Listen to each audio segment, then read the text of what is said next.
October 5th mark 22 years for the People's Progressive Party civic government in power. I have with me here His Excellency Donald Ramotar, President of the Cooperative Republic of Guyana, and of course, Mr. President, you would have been in the party prior to its assuming office in 1992. So thank you for this opportunity to talk about the 22 years in government. I want to start off, Your Excellency, first with 1992, October 5. The PPP won the elections after being in the opposition for so many years, so many decades rather, won the elections. What was the feeling like, and what was the whole thought and talk around the PPP camp, bearing in mind you're taking over a country where there's an empty treasury, dilapidated infrastructure, and broken social sector? Well, you remember that the PPP fought the elections under the theme of time for change, time to rebuild. So psychologically, the PPP members and the leadership of the party was ready psychologically to get down to work to start rebuilding our country, because by then it was really a lot of ruins had taken place, a lot of harm the country was damaged in a very big way. So after the swearing-in of Dr. Jagan on the 9th of October, he was sworn in on the 9th of October as the first democratically elected president in Guyana. And we immediately got down to work to start to rebuild the country. Of course, we knew while we were in opposition that things were bad in the country. But even though we had a pretty good idea how it was bad, I don't think we understood how bad it was when we got into office, to find that the infrastructure was broken down in education. Only about 30%, just over 30% of children leaving primary school could have gotten into secondary school. The condition was very bad. Teachers didn't have chalk to teach their kids. The hospital was in total practical ruins. Nothing was really happening there. The roads, the boulders, the holes in the roads were so huge, craters, you would think you were somewhere in the moon when you look at some of what we had to drive on in the city. So the infrastructure was pretty much broken up. The bridge used to be floating away every now and again. There were even some cartoons, I remember, in the newspapers, people waving. They said they're going to Trinidad on the bridge. So it was the situation was pretty grim. Economically too, the country was in a huge debt. Nowadays I just heard the speech of the Argentine president of the United Nations, and they talk, and I read some articles about the crisis in Argentina because their debt is more than 100% of their GDP, or similar type of articles appear about Jamaica. Well, our debt was about 700% of our GDP. So you can imagine the ruins that had taken place. 94% of our revenue went to service the debt, service and repay debts. So we were in a really, really bad shape when we got into office. So, but as I mentioned to you at the beginning, we were psychologically ready for the hard work. We knew it was not going to be a picnic, but we generated the change in government in 1992, generated an enormous enthusiasm among our people, and the feeling that, that we will do it, that this is a change that we wanted to repair our country and to take it forward. So I would say that it was. Moreover, I would say that the reintroduction of democratic methods of rule in the country was extremely significant. The PPP, as you know, rooted in its philosophy, is the feeling that democracy is very essential to economic and social development. Dr. Jagan was very often said very often that you cannot have sustained social and economic development without political democracy. And for us, it is not just a slogan. For us, it's a deep belief that if you do not have a democratic forms of rules in your country, if you don't have democratic administration in the country, that even though that there might be times you might have a spurt in your economy, it will not be sustained, and it will eventually be just gobbled up and destroyed. And our experience under the PNC administration proved that we were correct in that regard. And we also, our theory and our belief, our fundamental belief that democracy is necessary and indispensable for sustained economic development has also been proven by this period that we have been in office. But, Mr. President, you mentioned there was a psychological preparedness of the PPP to take, when they took office in 1992, they were taking a country that was in ruins.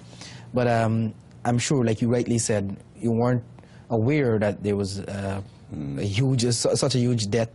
There was an empty treasury. There was broken roads. I can recall the Essequibo Road, one of them being the roads called the Abortion Road. Yeah. And there was issues of not being able to get electricity. When you get power for a short period, you're happy because you're accustomed to being blackouts. But what was the feeling, what was going through the mind of members of the party who eventually formed the government? What was going through the mind? Do you think you could really do this? There was no doubt in our mind that we would be able to do this, that the Guyanese people would have had the creativity. The PPP has always had and still have, and I will forever have, deep faith in the collective intelligence of the Guyanese people, and it was that faith in the collective intelligence, and we believed also that opening up the country, opening up the democracy, freeing the country up from the clutches of dictatorship, that it will release the energy that will allow us to be capable of turning the things around and to make things better in our society. So I think we had we had profound faith in ourselves as a party, the leadership. Dr. Jagan, of course, was a very inspirational type of leader too, and a man with great vision. And it was that, I think he imbued that into the whole party, and not only the party, it went beyond the party into the masses of our country, that we will turn our country around and make it a better place. And I'm happy to say that we've succeeded in doing that. Let us talk about the next 10 years, 1992 to possibly 2002. There was this perception, I should say, among the people that the PPP would have been in power for 22 years. And measuring the development over that 22 years, some may come to the conclusion, much more would have been done over that long period. But bearing in mind what you took over in 1992, of course, there should have been a period to rebuild, to replenish, and so forth. Let us talk about the first decade, the first 10 years in power. Well, it was mixed. I would say the fortune was mixed at that point in time. In the first 5 years, we saw a big spurt in the economic development of our society. The party production was raised, the economy began to grow at a much rapid rate. The party also, the government, the PPP civic government also engaged the international community. We demonstrated that that this was a big difference. We practically had a revolution in the country, and people were seeing that we were doing everything we can. We engaged the international financial institutions on the issues of debt relief, because we had a debt of more than $2.1 billion United States dollars. Per capita, we were probably one of the most indebted countries in the world, and I've just mentioned to you the figures of how much we had to repay. So we had to engage in a process of working hard together with other developing countries, to try to get some level of debt relief. But at the same time, we had to pay back a lot of the debts ourselves. Over the period we have paid back, we have not only gotten debt relief, because I think that is what is said most of the time, but we paid from our own treasury, from what this country generated, more than $1 billion we repaid in debts to the international community and to the international financial institutions. Now, could you imagine what more we could have done if we had? I don't mind the debts as such, but the unfortunate things about the debt that the PNC accumulated for this country is that we had nothing to show for the debts, nothing at all. We spoke about the broken infrastructure in every area. So there was nothing to show for the huge debt that we accumulated. And so therefore we were paying back $1 billion of debt, more than $1 billion in debt that they accumulated. That's without having US dollars. Without having that's more than 200 billion Guyana dollars. More than this year's national budget. Could you imagine what more we could have done in our country if we had this more than $200 billion to spend on our people as we have been spending? But this is debt that we had to pay back, along with some of the debt relief that we managed to succeed in negotiating with the international community. So the first 5 years saw a big economic growth within the society and allowed us to start showing very clearly that the impossible was possible, that we could get out of the hole that our country was in at that point in time. The 1997-2001 period was quite a difficult period because after the 1997 elections, which was, in my view, one of the best elections that were held from the point of view of the process that took place, but when the opposition went to violence on the street and activated a lot of racism and violence on the road, that took us back a little bit, and that hampered the momentum that we had built up in 1992, 1997 period of time. And there was a lot of instigation, sabotage, violence on the road, and so on and so forth, that had its impact in retarding social and economic development in our country. And that began to change after the 2001 elections. So we had to resume again in 2001 to continue the process that we had started to put back the infrastructure that had been displaced and broken up, to complete that job that we started between 1992 and 1997. So I would say that period, that first decade was a mixed type of period, a big spurt in social and economic development. Our children began to go to school, more resources. The PPP shifted the emphasis in spending at that time to begin since then to start putting more money to spending on the masses of the people, on where it will affect people the most. For instance, in 1990 up to 1992, the PNC government used to spend more money on the Ministry of Foreign Affairs than the whole social sector budget plus Ministry of Agriculture put together. We shifted that, and the biggest amount of our budget went to the social sector, to education in the first place, health, secondly, housing began to get a spurt.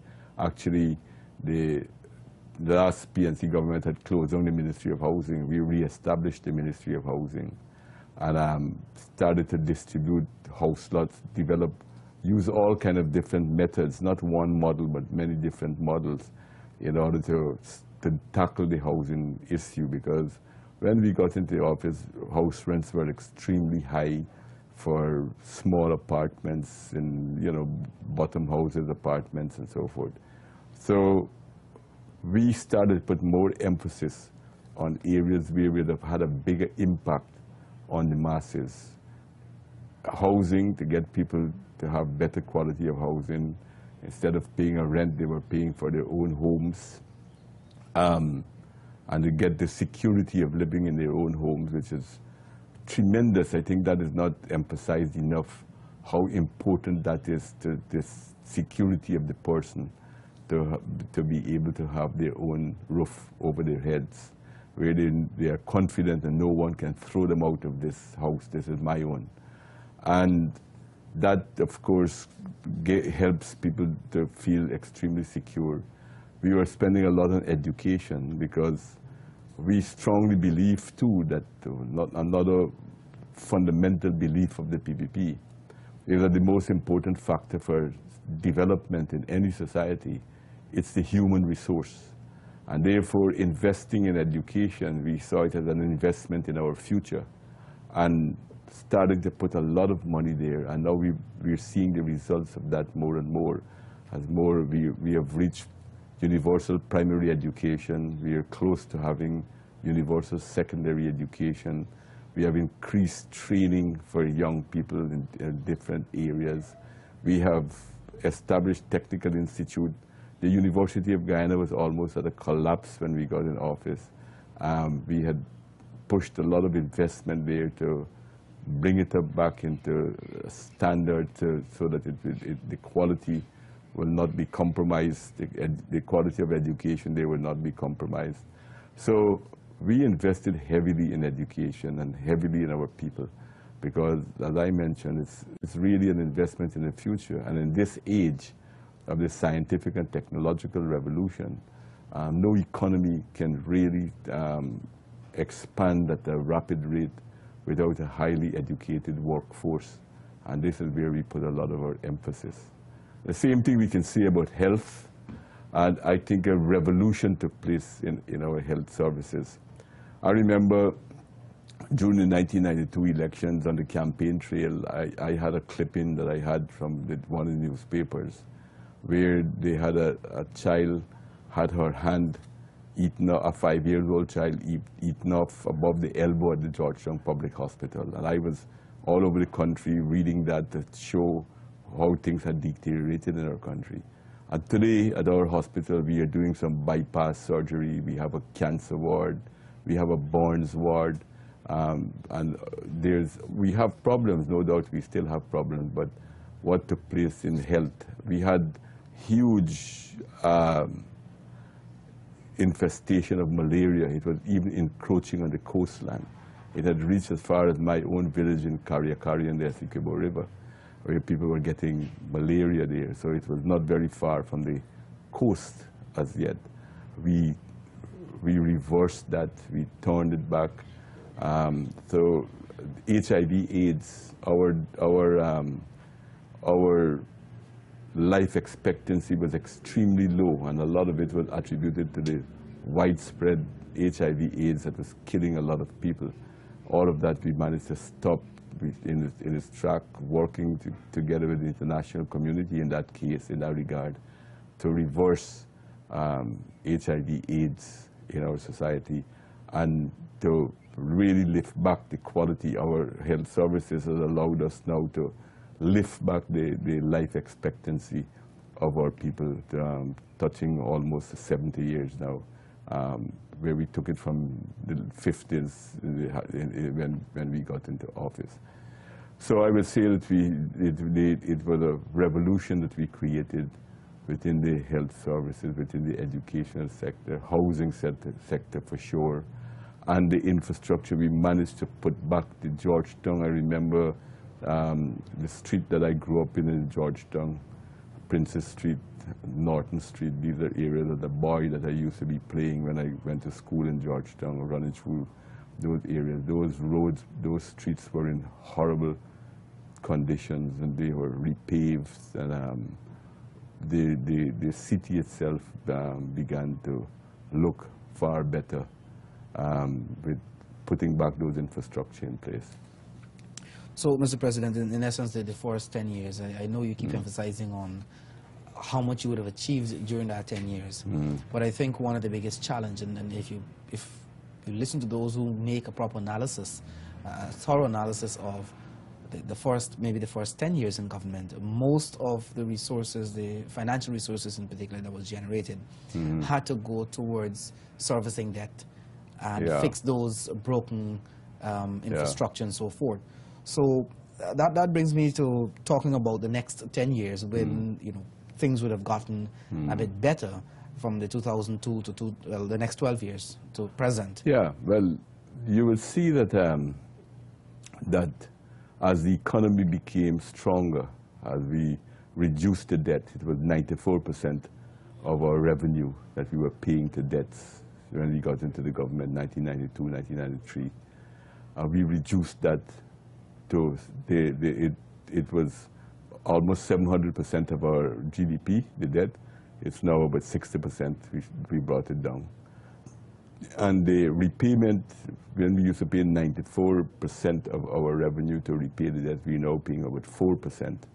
So as the situation, as we managed to improve the economic situation, we began to invest more and more in our people and in other forms of infrastructure development as well, and provided more and more services to the Guyanese people. We managed to bridge the Berbice River so that, it was such a nightmare to cross the river when before that bridge was there, that it would take you hours and hours. Minimum, when the boat was working at its best, it will take you a minimum of 45 minutes to cross it, and that was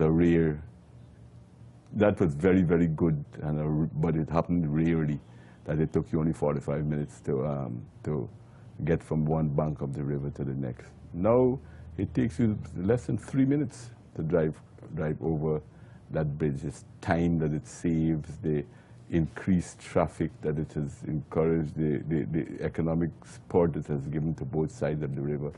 All of those things are important. It adds to the economy. Plus, we have established specialty sector and the ophthalmology hospital. We were able to also look after so many of our people's eyes with cataract and free them of some of those diseases that many of them could not have afforded to do on their own in the past.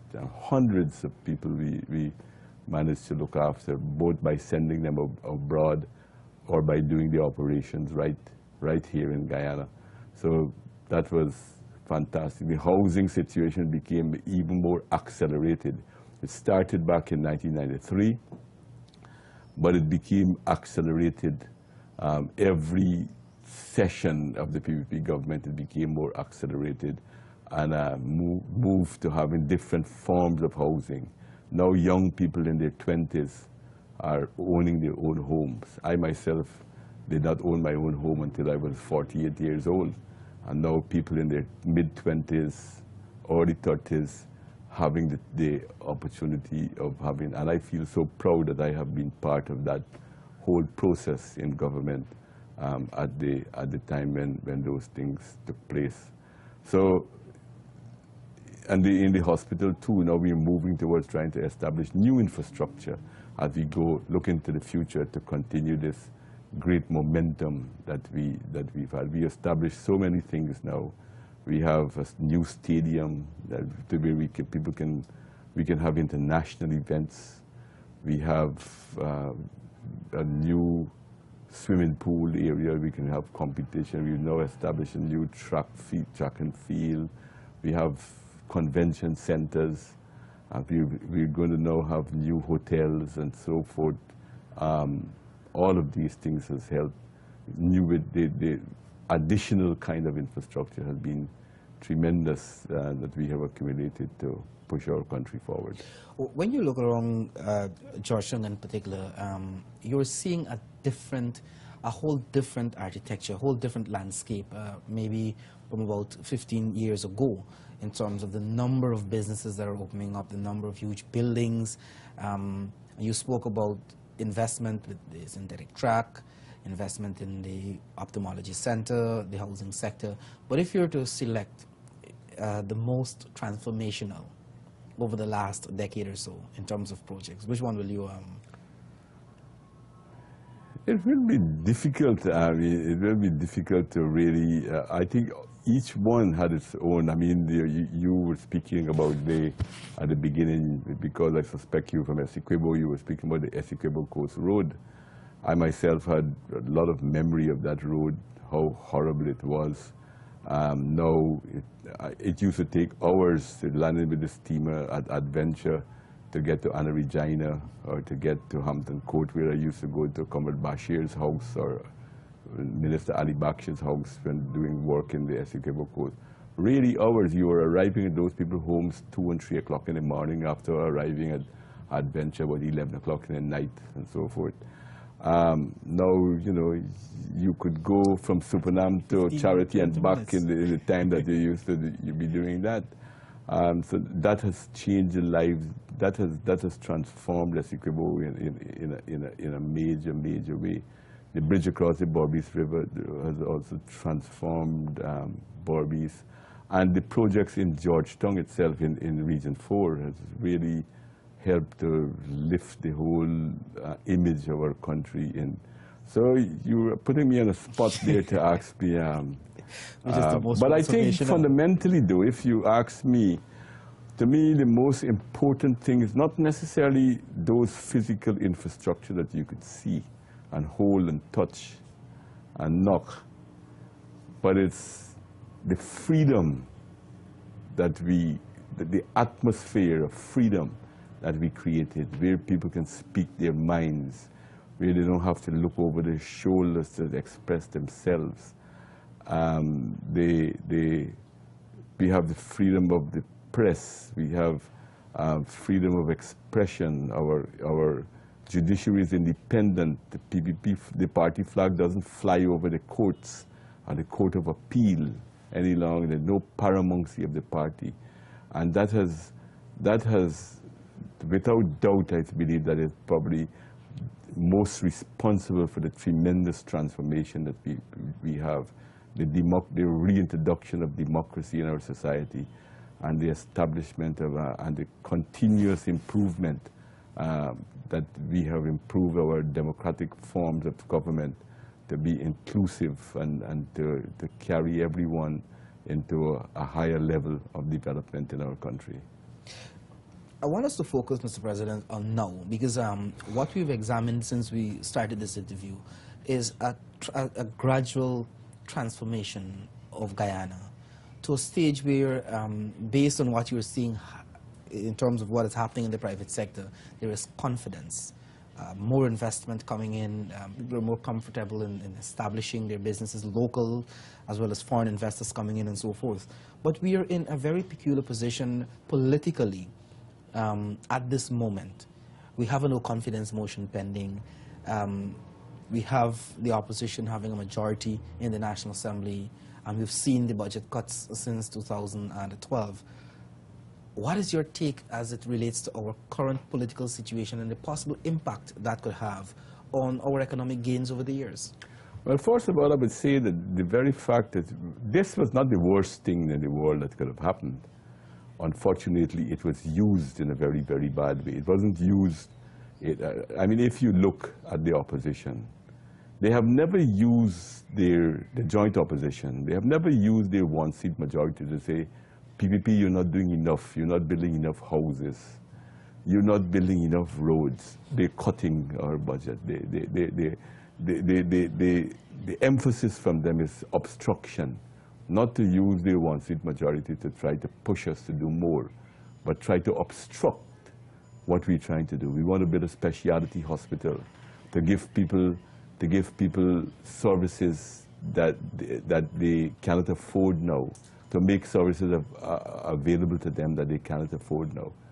What we have, we're cutting it. Our native Amerindian people who have suffered for so long, we have helped to lift their standards now, educationally, health services.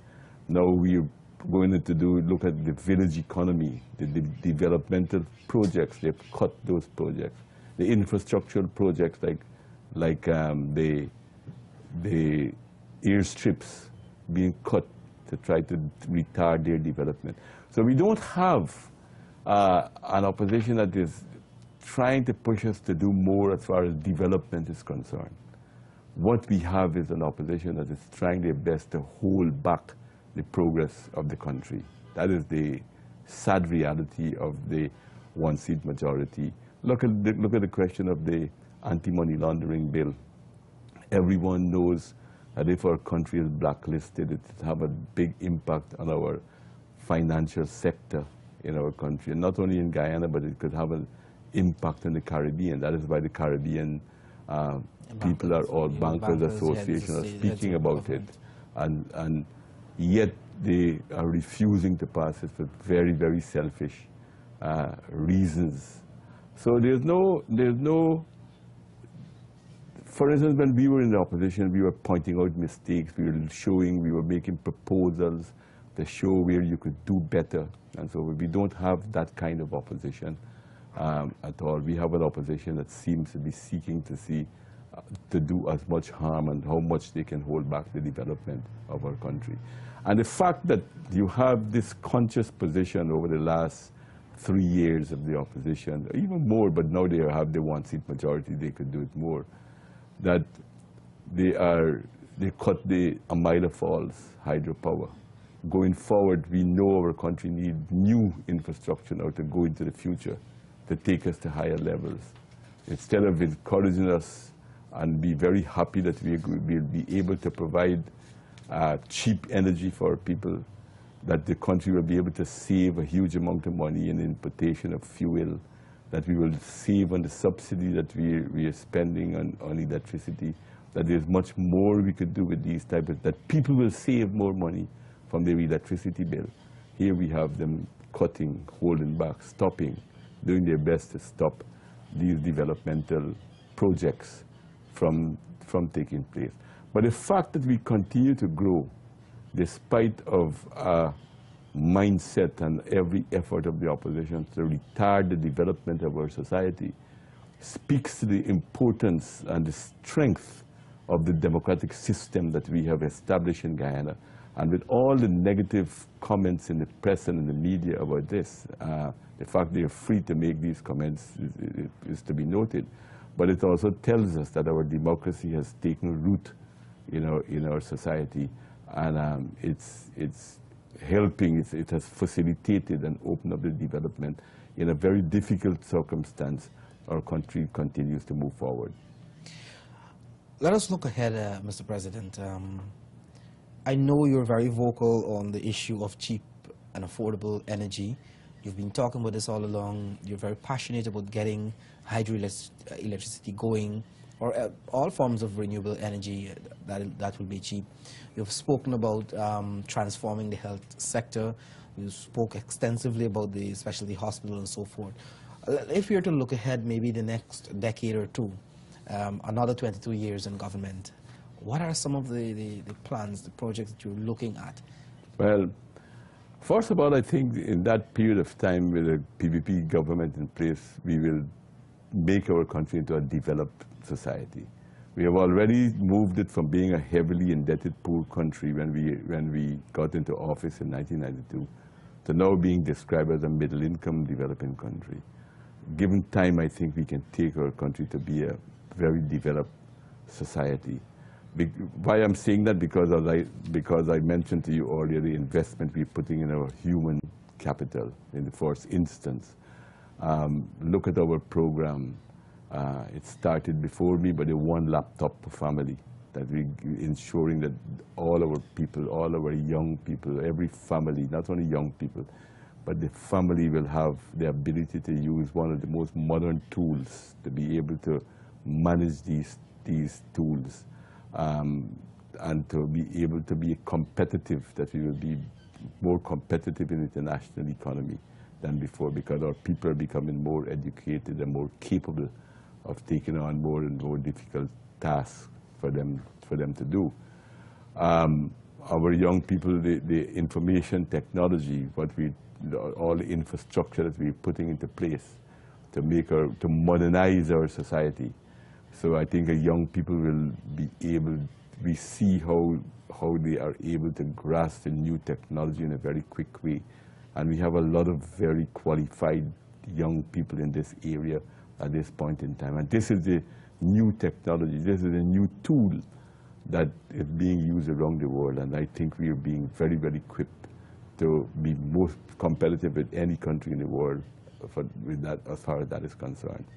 And as I mentioned just now, the need for the new infrastructure of the future, the new electricity, the new hydropower, that's why we have to push ahead. Even though the opposition successfully blocked this one, I don't see it as a block. I see it as a delay, and we are going to work toward very soon. I'm hoping to conclude some more discussions to put it back on track so that we can have cheap electricity, which is vital to developing an industrial manufacturing sector, to developing an agro-industrial sector in our society where we can add value to our agricultural products.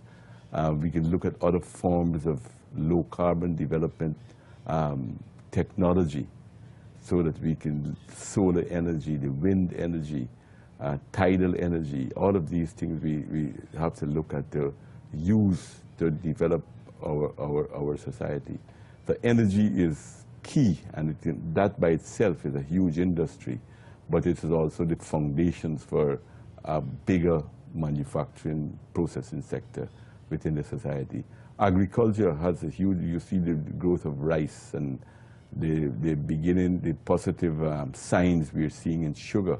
There's new optimism in those areas that it is developing. So that's, and we're looking at new crops, looking very soon to start to produce soya. They're now producing rice on the southern part of our country in a very big way, big scale. So new crops to broaden the base of our economy. Mining has become very, very important in our economy.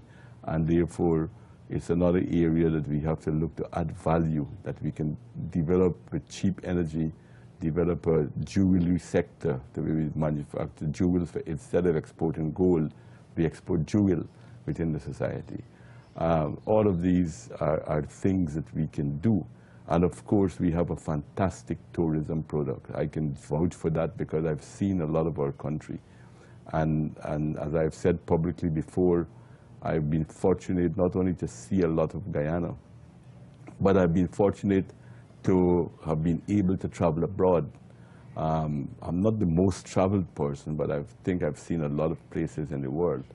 And what I've seen abroad, I could tell you that what we have here is second to none as far as that is concerned. So we have a fantastic tourist product. So tourism itself has a huge, we're not only scratching the surface of the tourism industry that can really help to even push this country much farther ahead. So I am very optimistic that in the future our country can really soar, because we have laid the foundation for that in our investment in our people, in the human capital. We have repaired and put back in place and added to the infrastructure that we've had. And now we are working on a new infrastructure that will be able to take us to greater levels and greater level of development in our society. Mr. President, if you have to describe the last 22 years, or the 22 years the party would have been in government in one sentence, what would that be? I would say it has been a revolution that has taken place in our society. Mr. President, I want to thank you very much for this opportunity for joining us today. Thank you. And I want to thank you very much for joining us. Of course, our discussions were focused on the 22 years the People's Progressive Party Civic would have been in government, to examine our challenges and our successes over that period. So I want to thank you very much for joining us today.